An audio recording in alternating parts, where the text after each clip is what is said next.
Question ये है कि एम्फोटेरिक ऑक्साइड्स क्या होते हैं और उनके 2 एग्जाम्पल्स देकर थोड़ा एक्सप्लेन करना है। सबसे पहले मीनिंग क्लियर करते हैं। एम्फोटेरिक का सिंपल आइडिया ये होता है, एक ही सब्सटेंस 2 ऑपोजिट टाइप्स के केमिकल्स के साथ रिएक्ट कर सकता है। यही बोथ साइड्स वाली बात इस टॉपिक का कोर है। अब एम्फोटेरिक का मतलब क्या होता है?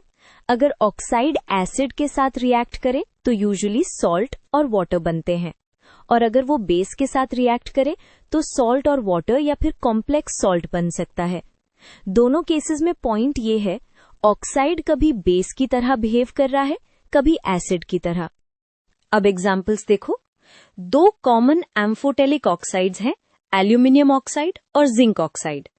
इनको याद रखना इजी है क्योंकि ये स्कूल केमिस्ट्री में सबसे स्टैंडर्ड एग्जाम्पल्स होते हैं। इलैबोरेट करने के लिए हम एक एग्जाम्पल रिएक्शन एसिड के साथ देख लेते हैं। यहाँ एल्यूमिना ऑक्साइड बेस जैसा एक्ट करता है, इसलिए एसिड को न्यूट्रलाइज करके सॉल्ट और वाटर बनवा देता है। इसे ड्यूअल नेचर का फर्स्ट हाफ क्लियर होता है। ये दिखाता है कि एल्यूमिनियम ऑक्साइड एसिड के साथ न्यूट्रलाइजेशन जैसा रिएक्शन करता है। अब सेकेंड हाफ, बेस के साथ रिएक्शन। यहाँ same oxide acidic behaviour show करता है और स्ट्रॉन्ग बेस के साथ रिएक्ट करके एल्यूमिनेट टाइप सॉल्ट बन जाता है। इसी को हम एम्फोटेरिक बोलते हैं क्योंकि दोनों डायरेक्शंस पॉसिबल हैं। यहाँ एल्यूमिनियम ऑक्साइड बेस के साथ रिएक्ट करके सॉल्ट बनाता है, यानी एसिडिक नेचर शो करता है। जिंक ऑक्साइड भी बिल्कुल इसी पैटर्न पर चलता है। एसिड के साथ जिंक सॉल्ट बनता है और स्ट्रॉन्ग बेस के साथ zincate type salt.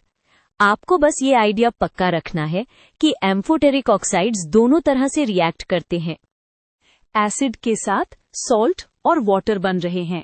To final wrap up, amphoteric oxides वो होते हैं जो एसिड्स और बेसिस दोनों के साथ रिएक्ट कर सकते हैं। 2 एग्जाम्पल्स आप कॉन्फिडेंटली लिख सकते हो, एल्यूमिनियम ऑक्साइड और जिंक ऑक्साइड। और इलैबोरेट में आप एक एसिड वाली और एक बेस वाली रिएक्शन दिखा दो, आंसर कंप्लीट हो जाएगा।